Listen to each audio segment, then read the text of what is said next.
Good morning and welcome. Let's come together this morning. It's Mother's Day, so happy Mother's Day to all the mothers out there. As we come together this morning, we are going to be looking at a passage coming to us from Exodus chapter 2, looking at a very specific mother. I'll be reading from Exodus chapter 2, verse 1 through 10. Now a man from the house of Levi went and took as his wife a Levite woman. The woman conceived and bore a son, and when she saw that he was a fine child, she hid him 3 months. When she could hide him no longer, she took him and made a basket made of bulrushes and daubed it with bitumen and pitch. She put the child in it and placed it among the reeds by the river bank. And his sister stood at a distance to know what would be done to him. Now the daughter of Pharaoh came down to bathe at the river. While her young women walked down the riverside, she saw the basket among the reeds and sent her servant woman, and she took it. When she opened it, she saw a child, and behold, the baby was crying. She took pity on him and said, "This is one of the Hebrew children." Then his sister said to Pharaoh's daughter, "Shall I go and call you a nurse from the Hebrew women to nurse the child for you?" And the Pharaoh's daughter said to her, "Go." So the girl went and called the child's mother. And Pharaoh's daughter said to her, "Take this child away and nurse him for me, and I will give you your wages." So the woman took the child and nursed him. When the child grew older, she brought him to Pharaoh's daughter, and he became her son. She named him Moses, because she said, "I drew him out of the water." And may God bless us when we read his word. Today is Mother's Day. It's been 113 years since Anna Jarvis organized the first Mother's Day. It was designed as a celebration to honor her own mother, Anne Reeves Jarvis, who Anna had heard say once, "I hope and pray that someone sometime will found a memorial Mother's Day commemorating mothers for the matchless service she renders to humanity in every field of life." Mother's Day was to be a celebration of motherhood, a thank offering from sons and daughters for the blessing of good homes. Anna fought against those who sought to commercialize this celebration by endorsing a boycott in 1922 against the florists who had raised the prices of white carnations, which were her mother's favorite flower, and they became the emblem of Mother's Day. Anne had wanted Mother's Day to be a kind of holy day, to remind people of the neglected bearers of quiet grace, mothers, who place the needs of their children before their own. Now, this character trait of mothers is not new. It has been part of motherhood since the beginning. The Bible has many examples of great mothers who sacrificed their own heart's desires for the sake of their children. They often did so in obedience to God, that he may be glorified through them. So this morning I want to share such a story, the story of Jocheved, Moses' mother. So let's look at the story. This birth is recorded for us in the 2nd chapter of Exodus. Now, as I read the account, and it was recorded by Moses, who would have had God's inspiration because Moses wouldn't have remembered all the details about being put in the reeds and in the basket. So God would have brought all of this back to his memory. Now, I was amused at one of the details. And as we reread the story, I want you to listen to this. Now, a man from the house of Levi went and married a daughter of Levi, and the woman conceived and bore a son. And when she saw that he was beautiful, she hid him for 3 months. Now, I've gone back into the Hebrew writing to see if that passage is correctly translated and that she saw him as beautiful. Well, it turns out that the word beautiful is also used to define good or that which is goodly. It's a very positive term. Now, come to think of it, all mothers see their babies as beautiful and as good. But here in Scripture, God reiterates this idea, for he is the Father. He is the creator of life, and that's how God sees all of his children. Now, Jocheved knew that all the Hebrew babies were supposed to be thrown into the Nile. Pharaoh had declared it to be so in Exodus chapter 1, verse 22. And some mothers, perhaps even the midwives, had obeyed, but not Jocheved. Now think of the fear that she must have felt. If she was caught with a male child, having disobeyed Pharaoh, she too likely would have been put to death. Knowing what I know about mothers, fear for a mother's own life is secondary to the fear she has of losing her child. And this is a fear that Jocheved lived with for 3 months. At any time, the guards could have come and accidentally or purposefully found Moses. The story continues, but when she could hide him no longer, babies grow really fast. When she could hide no longer, she got a wicker basket and covered it with tar and pitch, made it nice and waterproof. Then she put the child in it and set it among the reeds by the bank of the Nile. This is an example of love in action. Jocheved was not giving up on Moses, and she had a plan. Since she couldn't smuggle Moses out of Egypt, firstly, how would she escape the view of the guards? And secondly, how would they escape the harsh conditions of the desert? She wasn't going to allow him to be taken. So she was determined, very determined, that she wasn't going to give him up. And she was determined that he would be found, but only by the right person. Her plan was not a spur-of-the-moment plan. She created an ark, and that is the word that is used in the story of Noah, the exact same Hebrew word. It would have taken some time. It would have taken time to weave it and then to waterproof it. Remember, it has to be big enough to hold a 3-month-old boy.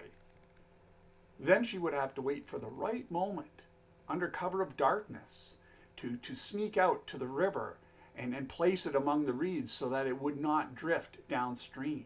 All the while not wanting to get caught with the basket or her baby. Now, love requires faith and trust. Would you place your 3-month-old into a basket and place it in any body of water, like even a swimming pool? Likely not. But here Jocheved has faith that God will look after her child. He has seen her through 3 months. He will see her through more. Would you set your child along the bank of the Welland River? I don't think so. Not in this day and age. Now, mind you, the basket and the reeds, that was one thing. Let's not forget about the Nile crocodiles. That would have been another thing they'd have to worry about. But Jocheved trusted God. She knew that he also had a plan. The passage goes on that says, his sister stood at a distance to find out what would happen to him. So Moses' sister Miriam was watching over him. She was probably old enough to understand the plan that Jocheved had, and it seems as if both the mother and daughter knew that something good would happen if that basket was placed in the right spot. We must assume that Jocheved returned to her duties. That's why she's not standing there watching, and that would have drawn attention. What is that woman over there doing? But Miriam was a child, small enough to remain out of sight, and even if someone saw her, the responsibilities that were placed on a child were probably none. So there she was, waiting for Moses to be found by a specific person. The passage continues. The daughter of Pharaoh came down to bathe in the Nile, with her maidens walking alongside the Nile, and she saw the basket among the reeds, and she sent her maid, and she brought it. Now, is this coincidence? Of course not. Jocheved had probably witnessed this event many times. This is where they came to bathe. She knew it was enough of their routine that if she set it there on the right day at the right time, within hours, those women would be there. It was ritual for the Egyptians to dip themselves in the Nile.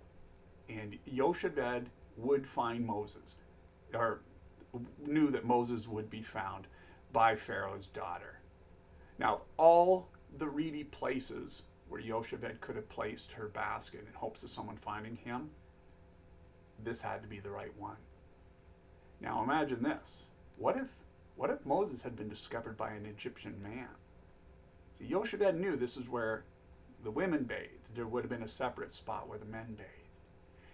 Had he been found by a man, he would not have survived. The man would have likely drowned him.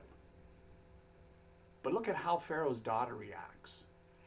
When she opened it, she saw the child, and behold, the boy was crying. And she had pity on him and said, "This is one of the Hebrew children." Jocheved knows. She knows that this isn't right. He shouldn't be alive. But still, her heart goes out to Moses. Now, today's psychologists would use this account to strengthen their theory that babies cry in order to manipulate adults. That's why Moses was crying, because he knew he could manipulate Pharaoh's daughter. Really? No.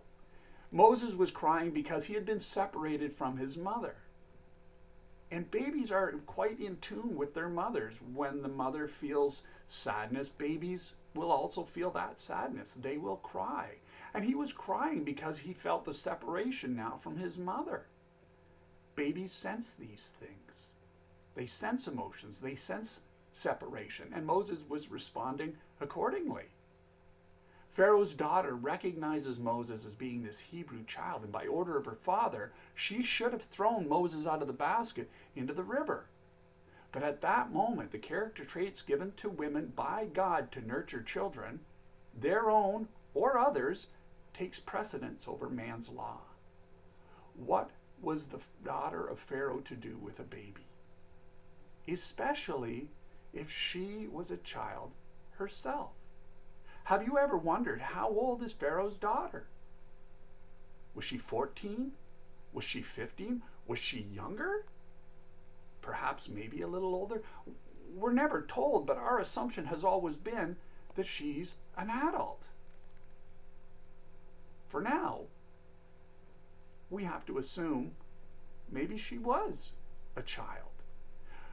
Jocheved did her part, right?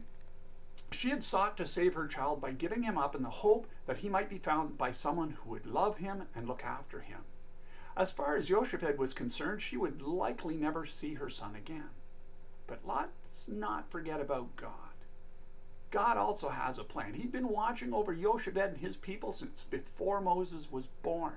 God had been waiting for a time to put his own plan into motion, to deliver his people from slavery.